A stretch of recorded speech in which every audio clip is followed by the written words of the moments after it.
안녕하세요. 이번 시간에는 여가 라이프 스타일에 대해서 알아보도록 하겠습니다.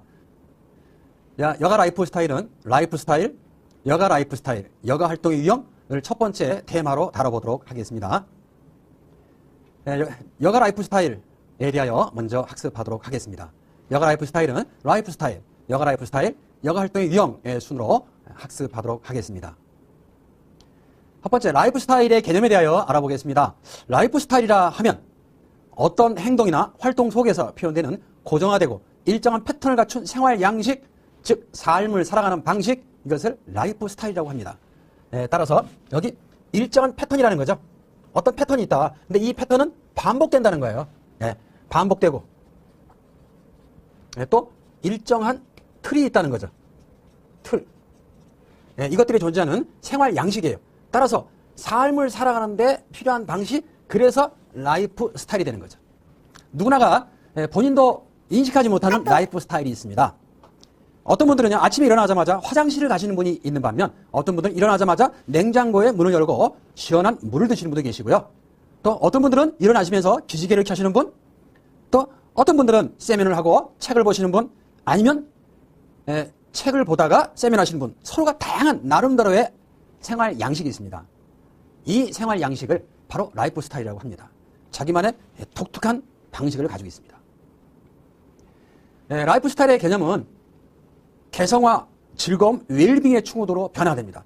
이런 생활 패턴, 생활 양식, 이런 것들이 점점 더 개성화돼요. 다른 사람과 똑같은 것을 탈피하려고 한다는 거예요. 이왕이면 즐겁게, 또 어떻게 해요? 웰빙, 행복을 추구하면서 후회 없이 삶을 살아가려고 이렇게 추구한다는 것입니다. 현대인들은 획일화된 생활 양식에서 벗어나려고 해요. 자신만의 주관적인 성향을 중심으로 자신을 연출하면서 살아가는 자유로운 생활 양식을 선호합니다. 즉, 자유로운 생활 양식을 선호해요. 그렇기 때문에 뭔가 그 틀, 다른 사람과 똑같이, 즉 우리는 조직사회, 즉 틀에 짜여서 상명하복에 의해서 생활하는 조직사회. 대표적인 조직사회가 군 문화죠. 또 경찰 문화, 또 검찰, 이러한 조직 문화 속에서는 자유로운 생활 양식이 제한받죠.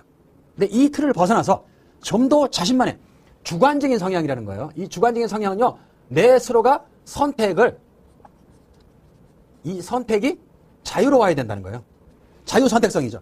자유로운 선택을 함으로써 본인만이 독특하게 살아가고자 하는 그런 양식들이 나타나고 있다는 것입니다. 즉 우리 가족 내에서만 보더라도요, 부모님의 훈계를 즐겁게 받아들이는 자녀들은 많지 않죠. 저희 또한 저희 부모님으로부터 부모님께서 정말 경험에 우러나서 들려주시던 그 말씀을, 나를 위해서 들려주는 그 이야기구나. 부모님께서도 소중한 시간을 나를 위해 투자하시는구나. 그렇게 생각하시는 것보다는 또 잔소리야. 그게 나하고 지금 무슨 관련이 있다고. 이렇게 받아들이는 경우가 훨씬 더 많았던 것 같아요. 그렇습니다. 살아가는 양식은요, 과거에 살았던 구세대, 전세대라는 표현이 더 맞겠네요. 전세대와 향후 세대와 서로 다르다는 거예요. 개성화가 돼 있어요. 그리고 그 라이프 스타일은 어쩔 수 없는 강요에 의해서 하는 것보다는 즐거움이 있어야 돼요. 자, 내재적 동기화에서 우리는 즐거움을 추구합니다. 또한 그것이 나의 건강과 앞으로의 미래에 뭔가 도움이 돼야 돼요. 그렇지 않다면 우리 라이프 스타일은 우리에게 즐거움을 주지도 않고요, 하루하루가 설레임이 없어요. 아침에 일어나서 오늘은 또 어떠한 기쁜 일이 나를 기다리고 있을까, 어제와 다른 일이 무엇이 있을까 라는 것을 생각할 때 우리는 아침에 기상시간이 빨라져요. 그러나 오늘은 또 뭘 하고 시간을 보내나, 갈 데도 없고 할 데도 없는데 뭐 하지? 내 기상시간이 늦어져요. 우린 그런 경우도 많죠. 우리 어린 시절에 소풍을 가는 날, 그날 아침에는 부모님께서 깨우지 않으셔도 일찍 일어나가지고 쌓아주셨던 그 소풍 가방을 점검하고, 또 그 가방 속에 있는 물건들을 꺼냈다가 다시 집어넣기도 하고, 아직 나 학교 갈 시간 안 됐어라는 것을 오히려 부모님께 물어보기도 했었습니다. 우리는 우리가 하고자 하는 것이 즐겁고요, 또 바람직하면 더 설레임이 있어요. 하루하루의 설레임이 연속된다면 우리 삶은 더욱더 자극적이고 진취적이고 보람이 있고 우리는 발전이 돼갈 수 있는 것입니다. 두 번째 라이프 스타일은요, 노년층의 라이프 스타일을 알아보도록 하겠습니다. 핵가족화, 여성의 사회 활동의 증가 등으로 가족의 부양 기능이 점점 더 약화되고 있어요. 이제 가정 내에서요, 3세대의 가족을 찾아보기가 쉽지 않아요. 할아버지, 할머니, 그 다음에 부모님, 자녀 세대가 한 가족이 있으면 이제는 외형적인 모습만 보고도 우리는 정말 부모님을 잘 모시는 집안이구나, 이렇게 인식할 정도로 그 숫자가 많지 않습니다. 또한 점점 더 경제활동이 활성화되고 양극화가 심해지면서 여성을 사회활동의 주체로서 자리바꿈을 하게 만듭니다. 따라서 여성이 사회에서의 역할을 차지하면서 과거에는 가족 내에서의 부양이 해결됐어요. 그러나 지금은요, 가족 내에서의 부양이 해결되지 않기 때문에 그 역할을 누가 하게 되나요? 바로 국가나 사회가 또 함께 되는 것입니다. 따라서 가족이 부양해야 될 그 의무의 일정 부분을 우리는 요양보호사 또는 요양원 그 시설에서 돌보게 되는 것이죠. 또한 그 대상이 되는 우리 노년층의 경우에는 자녀의 의지하기보다는 독립된 생활을 즐기려는 경향이 강합니다. 내가 가지고 있는 것을 다음 세대에게 물려주기보다는 오히려 다음 세대에게 짐이 되기 싫어서 물려주고 짐이 되기보다는 차라리 안 물려주고 독자적으로 내가 사는 날까지 자유롭게 살겠다. 따라서 우리가 삶의 공간도 같은 공간을 사용하지 않고 이제 따로따로 부모님 세대와 자녀 세대가 독자적으로 살아가는 것을 원합니다. 따라서 심심치 않게 고독사라는 거, 노 부모님께서 자녀와 따로 거주하시다가 어느 날 갑자기 기력이 다하고 또 삶이 마무리되면서 떠나가는, 누구의 보살핌도 없이 떠나가는 고독사가 우리 주변에서는 가끔 등장하는데 그 숫자가 과거보다는 확연히 많아지고 있습니다. 노년층은 더 이상 가족에게 짐이 되기를 싫어합니다. 그래서 독립된 생활을 원해요. 이제는 뭔가 짐이 되는 부양에서 내가 누구의 도움을 받아야겠다. 그러니까 큰아들, 큰딸 이런 개념이 아니고 이제 여기서 탈피해가지고 나는 내 스스로가 알아서 생활해야겠다. 그래서 독자적인 생활을 준비하죠. 따라서 과거에는 집이 있으면 당연히 장자에게 물려주던 그런 생활 습관에서 지금은 그 집만큼 지켜서 주택연금으로 정말 자녀들이 나의 삶에 도움이 될 수 없다면 내 스스로가 나의 삶을 개척해 나가겠다라는 형태로 바뀌고 있습니다. 두 번째는 여가 라이프 스타일에 대해서 알아보도록 하겠습니다. 여가 라이프 스타일은요, 라이프 스타일은 뭐라 말씀드렸나요? 살아가면서 우리에게 고정되고 또 습관적으로 반복되는 생활의 양식을 라이프 스타일이라고 말씀드렸죠. 그러면 여기에다가 여가가 붙은 겁니다. 여가와 관련된 우리의 생활 양식, 나는 여유 시간 또는 내가 하고 싶은 것을 어떻게 하겠다라는 그런 생활 양식이 여가 라이프 스타일입니다. 여가와 관련된 인식과 태도 등이 활동으로 표현돼요. 일상적인 행동으로 나타나는 양식입니다. 따라서 여가 라이프 스타일은요, 여가와 라이프 스타일을 합친 개념이죠. 내 생활 양식이 여가와 관련돼서는 어떻게 나타나는가? 따라서 나는 일상적인 시간에서 어떤 여가를 즐길 것인가? 나는 어떤 여가를 즐길 것이고 어떻게 행동할 것인가? 이런 것들이 나타나는 양식을 여가 라이프 스타일이라고 설명드릴 수 있겠습니다. 생활 양식별 나타나는 여가 라이프 스타일을 살펴보도록 하겠습니다. 자기월 표현입니다. 자, 여기에 나타나는 여러 가지 여가 라이프 스타일은요, 각각의 강한 특징들로 설명을 드리도록 하겠습니다. 그러니까 우리 모두가 이 유형 중에 어느 한 가지에 고착화 되는 것은 아닙니다. 두 가지의 유형이 동시에 나타날 수도 있습니다. 그러나 강하게 나타난다면 어떤 특징이 있는가라는 쪽으로 접근을 하도록 하겠습니다. 자기 우월 표현의 경우는요, 대체로 여가 활동 전반에 관하여 많은 관심을 가지고 있어요. 특히 사교 활동과 스포츠 활동에 높은 관심을 가지고 있어요. 그러니까요, 자기 우월 표현형은요, 항상 적극적이에요. 적극적이고요. 또 성향 자체는 남보다 우월감을 가지고 있어요. 내가 잘해요. 잘하는 것에 더욱 집착해요. 그래서 내가 못하는 그런 여가 활동은 기피해요. 상대방보다 뭔가 내가 잘하는 부분에서 우월감, 우쭐함 이런 것들을 가지고 있고요. 그래서 이 부분에는 특히 내가 잘할 수 있는 많은 관심을 가지고 있는데, 많은 관심을 가지고 있죠. 그 중에서 어떤 거 잘할 수 있는 분야, 그래서 잘 할 수 있는 분야에 국한된다는 것입니다. 번째, 보수주의형이 있습니다. 보수주의형은요, 별다른 취미가 대체로 여가 활동과 무관심해요. 아우, 난 뭐 취미도 없고 특기도 없고 그냥 편하게 쉬는 게 좋아. 뭘 그런 걸 해. 굳이 즐긴다면 소풍이나 박물관 관람, 연극 관람이에요. 그러니까 아주 적극적인 것은 아니고요. 이 경우는 소극적이죠. 네, 소극적이에요. 그리고 그 여가는 내가 여가를 즐기지 않아도 뭔가 손해본다는 생각을 전혀 하지 않아요. 그냥 나 집에서 편하게 쉬고 TV 보는 것이 여가야. 이렇게 생각하는 계층이 보수주의적 성향입니다. 그래서 보수주의적 성향을 띠는 분들은 과거에 젊은 시절에 여가 활동에 많이 참여하지 않으셨던 분들이 되게 보수주의형을 띠고 있습니다. 세 번째, 욕구불만형이 되겠습니다. 욕구불만형은 사교활동에 속해 있는 여가활동을 대단히 싫어해요. 욕구불만형은요, 아유, 그거 팔자 좋은 사람들이랑 그렇게 어울리는 거지. 나 같은 사람은 관계도 없어. 그거 정말 시대를 잘 타고 태어나서 돈 많고 여유 많고 그런 사람이 하는 거지. 나처럼 세끼 밥 먹기 힘든 사람들은 이거 여가하고 나는 관심 없어. 내가 지금 생각하는 것도 사치야. 라고 생각할 수 있는 그런 계층이 바로 욕구불만형이 되겠습니다. 그래서 이 여가활동을 대단히 싫어해요. 네, 싫어하고요. 전반적인 여가활동에 대해서 되게 부정적인 반응을 보여요. 부정적인 반응이죠. 현실에 대해서 나는 정말 뭔가 금수저가 아니고 흙수저로 태어나가지고 어렸을 때부터 정말 부모님 풍족한 지원도 못 받고 또 자녀들을 뒷바라지면서 쩔쩔매면서 세상을 살아가고 늙어서까지 자녀들에게 도움받지 못하고 사회로부터 뭔가 원조를 받지 못하면서 근근히 살아갈 수밖에 없다고 생각하는 형들이 바로 욕구불만형입니다. 따라서 욕구불만형의 경우는요, 보수의 성향은 일부 여가를 할 수도 있어, 그러나 귀찮아 라고 하는 형에 비해서 욕구불만형은 귀찮아가 아니고요, 세상을 부정적으로 보는 시각이 대단히 강해요. 네. 그래서 여기서는 여가를 어떻게? 여가를 사치로 보는 경향이 나타납니다. 여기는 사치스러운 몸이다, 이렇게 보는 경향이 강하게 나타난다는 거죠. 다음으로는 소극형에 대해서 알아보겠습니다. 비사교적이고요, 취미를 가지고 있지 못한 것으로 나타납니다.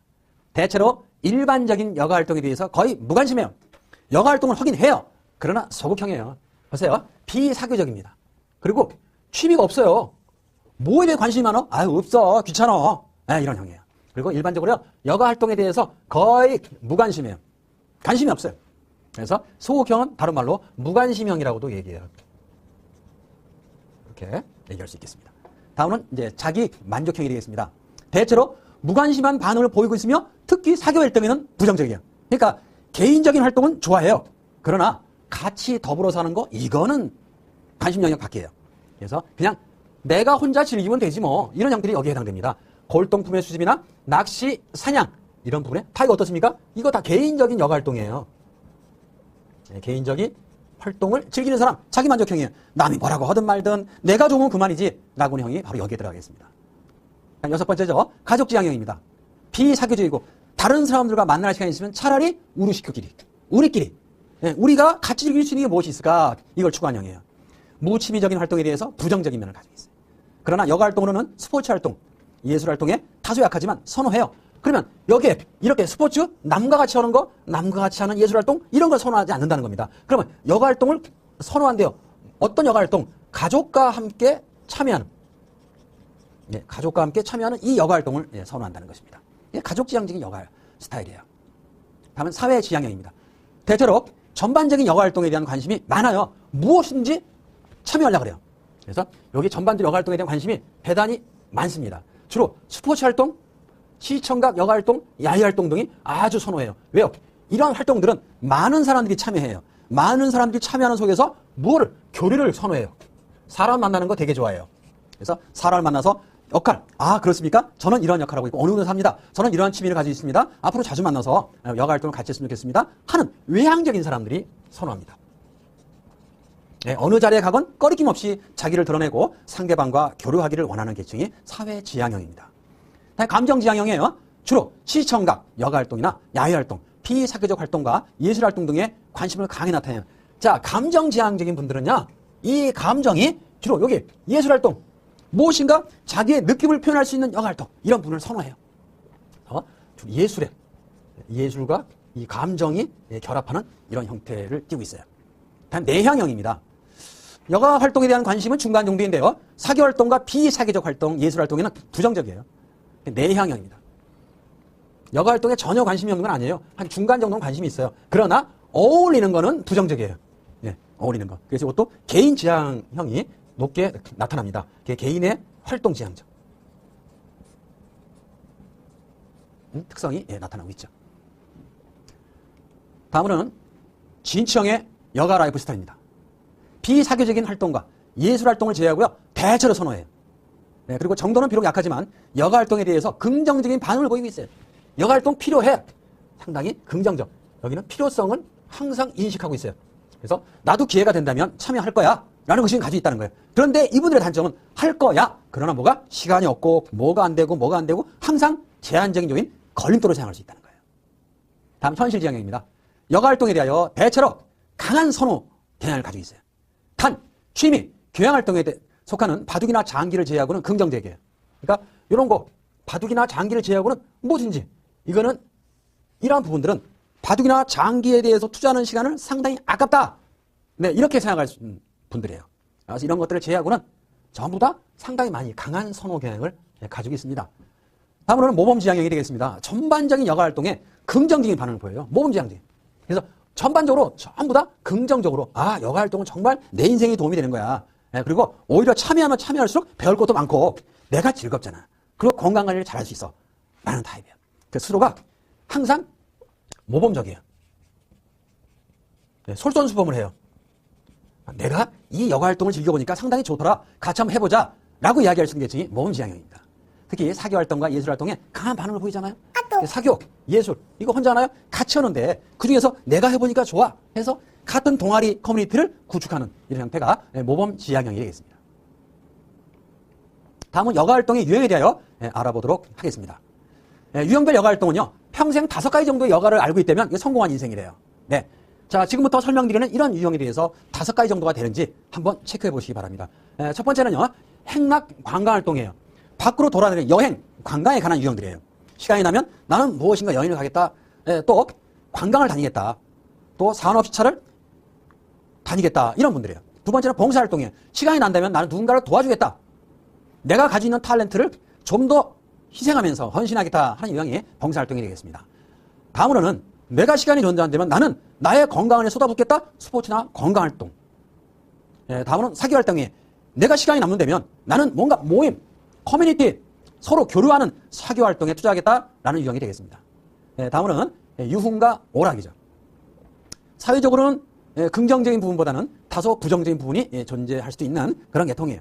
카지노, 경마, 우리가 할 수 있는 노래방, 또 음주, 사우나, 이런 정도. 내가 뭔가 나를 즐기겠다 하는 유형이 되겠습니다. 다음은 감상과 관람의 활동이에요. 즉, 영화, 연극을 관람하거나 스포츠를 관람한다든가 또는 비디오를 시청한다든가 이런 활동이 되겠습니다. 다음으로는 취미와 교양 활동입니다. 즉 사색, 독서, 그림, 합창단, 또 정원 가꾸기, 가사 돕기 등등의 취미 교양 활동이 되겠고요. 네 번째는 사이버 활동입니다. 인터넷을 시간이 날 때 인터넷을 서핑하고 또 컴퓨터 게임을 즐기고 채팅하고 화상 전화를 하고 또 홈페이지를 제작하거나 또 웹디자인, 정보를 검색하는 이런 등등의 활동을 하고 또 웹상으로 영화를 감상하는 이런 유형들. 자, 여러분들께서는 이와 같은 유형별 여가 활동 중에서 몇 가지나 여가를 제대로 알고 즐기고 계십니까? 이 중에서 5가지 정도의 여가를 제대로 알고 즐긴다면 성공한 인생, 즉 성공적 노화를 우리 스스로가 맞이할 수 있는 것입니다. 자, 노년층의 여가 활동에 영향을 주는 요인들을 살펴보겠습니다. 그럼 여가 활동을 하는데 왜 이것이 여가 활동을 활발하게 못하는가? 이에 관한 요인들이 있는데요. 그 요인들을 살펴보니까 첫 번째, 성별이라는 거예요. 남성 노인에 비해서 여성 노인은 가족 중심적인 생활 형태를 보이는 경향이 있대요. 그러니까 여가 활동은 여성 노인보다는 남성 노인이 더 적극적이다. 아무래도 가족의 신경을 더 적게 쓸 수 있으니까 시간이 자유롭다는 거죠. 다음 연령입니다. 노인의 연령이 낮을수록 여가 활동의 범위가 넓고 참여도가 높게 나타나요. 이 연령은 건강과도 관련이 있겠죠.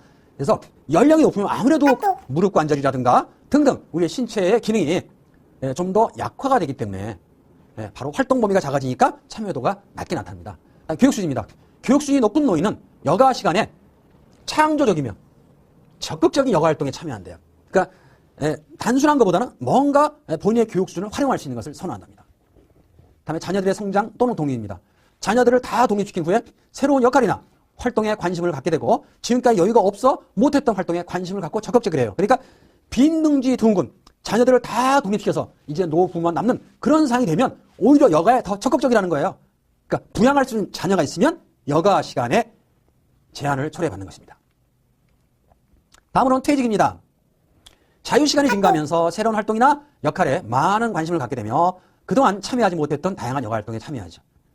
그래서 퇴직을 하게 되면 여가 활동 시간이 늘어나죠. 다음 경제적인 요인입니다. 소득이 없거나 또 그 소득 수준이 작은 경우에는 여가 활동에 적극적으로 참여하지 못합니다.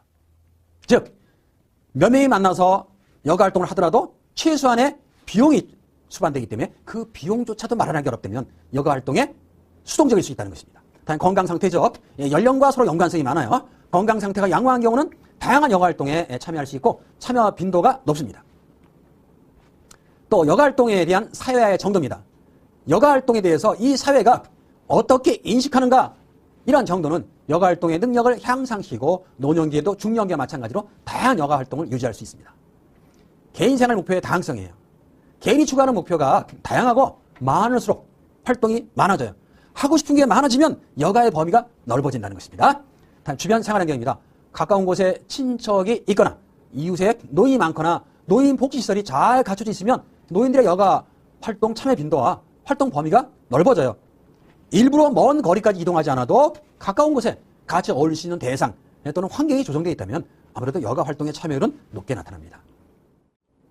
두 번째 테마입니다. 라이프 사이클별 여가 활동에 대해서 알아보도록 하겠습니다.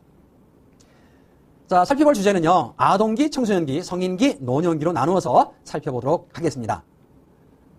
첫 번째, 아동기의 특징과 여가가 되겠습니다.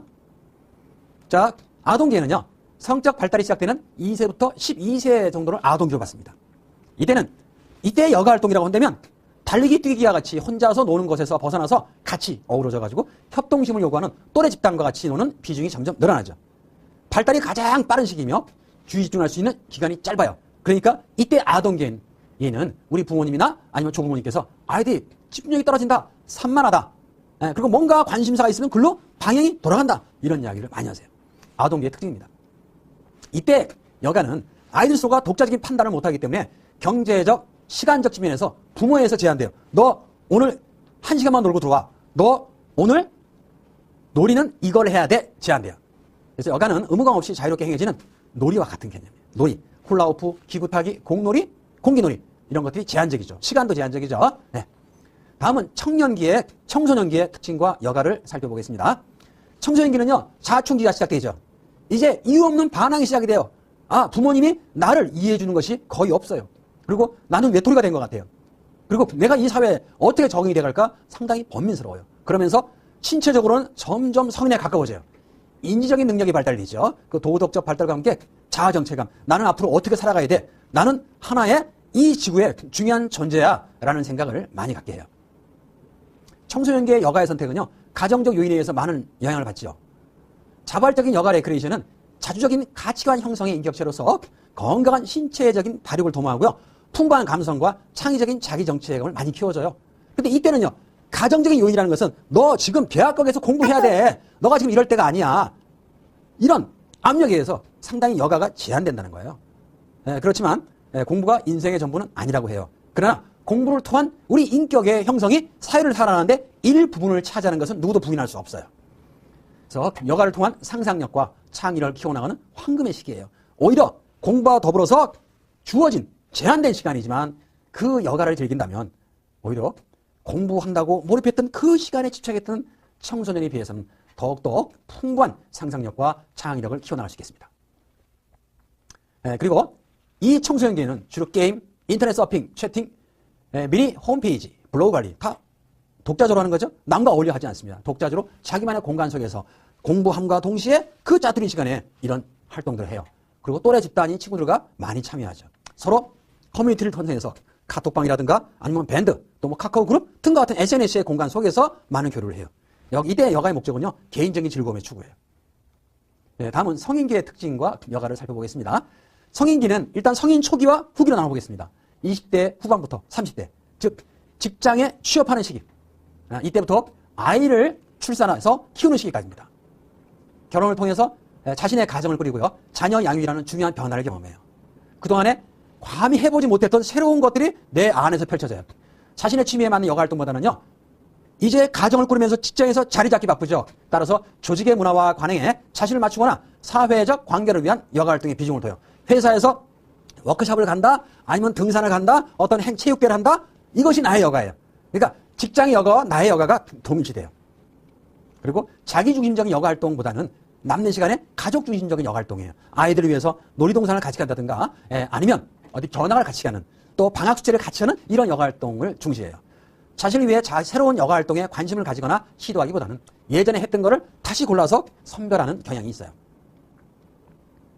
성인 주기가 되겠습니다. 40대에서 50대 중반이죠. 가장 가정적으로 또 사회적으로 역할이 많고 또 해야 될 일, 또 스트레스가 많은 시기가 되겠습니다. 이때는 육아의 부담은 줄어들어요. 그러나 뭐가 많이 들어가나요? 사교육비죠. 대학 입시를 위한 자녀 교육에 관심이 증폭되면서 오히려 경제적, 시간적으로 개인 여가 활동이 제한받아요. 자, 우리나라의 학부모님들 얼마나 뒷바라지하는데 고생이 많으십니까? 자, 자녀들이 학원에서 학원을 오가고 학교에서 학원에서 집으로 오가는데 늦은 시간에 걱정스럽기 때문에 차로 아이들을 이동시키기도 하고 주말이면 개인의 여가생활을 포기하고 그 아이들의 운송 수단의 역할을 제공하기도 해요. 자녀와 함께하는 가족 단위보다는 주로 부부 단위의 여가 활동이나 개인 중심의 여가 활동. 아이들은 이제 독자적으로 그들의 세계를 점점 더 확대시켜 나가기 때문에 부부가 서로 할 수 있는 게 무엇일까? 여기에 관심을 갖고요. 이의 역할의 비중이 커져야 돼요. 이때 공통의 여가 문화가 형성되어야만이 노년기가 즐겁고 활성화되고 서로가 소통의 공간이 커져요. 성인기에 부부의 여가 활동을 해보지 않은 사람들은 노인이 되어서도 한다는 것은 대단히 어렵습니다. 여가 활동을 통해서 신체적인 건강을 증진시키고 또 정체성을 재양립하고요. 긍정적인 인생관을 가져요. 긍정적인, 내가 이 성인기에 이 일 말고도 할 수 있는 게 있구나라는 생각을 가져요. 은퇴 이후에 즐거운 인생 여정을 위해서 본격적으로 여가 생활을 준비해야 돼요. 이때부터 준비하고 계획하지 않으면 우리는 행복한 노년기를 기대하기 어려워요. 다음은 성인 후반기입니다. 50대 후반에서 60대 중반까지예요. 이때 가장 커다란 이벤트는 은퇴예요. 은퇴 이전의 시기에서는 여가 활동을 통해서 은퇴 이후에 내가 어떻게 살 것인가, 은퇴 후에 어떻게 살아야 돼? 이러한 의미를 부여해야 돼요. 그리고 부부 단위 여가 활동을 개발하고요. 자신만의 여가 활동 발굴이 필요해요. 둘이 같이 할 수 있는 여가 활동은 무엇이고 나 혼자 할 수 있는 여가 활동이 무엇인가 이걸 찾아야 돼요. 그래서 항상 두 사람이 같이 할 수 있는 여가 활동이 이상적일 것처럼 보이지만 서로의 취미 생활과 생각이 다르기 때문에 혼자 할 수 있는 부분도 발굴이 되어야 되겠습니다. 은퇴 후에는요. 이제 은퇴를 했어요. 진지한 것보다는 즐거움을 추구하는 거예요. 진지한 것은 어떤 성과를 추구하는 경향이 있다면 즐거운 거예요. 그리고 이때는 이제 행복 또는 보람을 추구해야 돼요. 또 자원봉사 같이 다양한 사회에 참여나 재능 나눔 활동을 여가 활동으로 즐겨야 됩니다. 이제 벌기 위해서 여가 활동을 하는 것이 아니고요. 뭔가 나누는 여가 활동을 해야 돼요. 그래서 이때는 나눔의 여가예요. 베품의 여가가 되겠습니다. 다음은 노년기의 특징과 여가를 살펴보겠습니다. 노년기에는 60대 초반 이후가 되겠는데요. 일반적으로 여가 활동이 줄어들어요. 왜 줄어드나요? 바로 건강 또는 경제력, 이런 부분이 대표적인 여가 활동을 제한하는 사유예요. 오히려 새로운 거를 하는 것보다는 과거에 했던 거를 그래도 지속시켜 가려는 경향이 나타나요.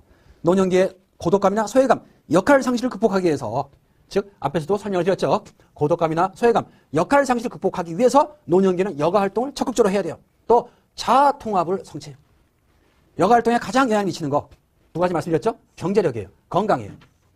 배우자의 상실로 인한 부부 단위의 여가 활동에 제약을 받아요. 배우자의 상실이라는 것은 부부 중에서 한 사람이 먼저 세상을 떠남으로써 여가 활동은 제약을 받아요. 그래서 어떤 여가 활동을 준비해야 되느냐? 개인 여가 활동을 준비해야 된다는 거예요. 오히려 부부 사이가 너무 금슬이 좋으면 한 사람이 세상을 떠나면 남은 한 부부의 경우에도 아프거나 아니면 무력감, 상실감 등이 찾아오는 경우도 있어요. 자, 세대별 여가 활동의 목적은 베이비붐 세대의 경우는요. 마음의 안정이나 휴식, 스트레스 해소, 즐거움 등이에요. 예비 노인 세대는 건강, 마음의 안정과 휴식, 즐거움 등이고요. 노인 세대, 완전히 65세가 이상 된 우리나라에서의 노인이라고 하는 것은 대략적으로 65세 이상자를 대개 노인으로 간주합니다. 경제활동이 없거나 상대적으로 미미한 현실에서 여가를 시간 보내기의 수단으로 해석을 하죠. 이때는 그래서 무엇인가 새로운 거를 한다기보다는 과거에 움직였던 그런 여가를 다시 활용하는 이런 생활을 하기도 해요. 자, 이번 시간에는 여가 라이프 스타일에 대해서 학습하셨습니다. 자, 수고하셨습니다.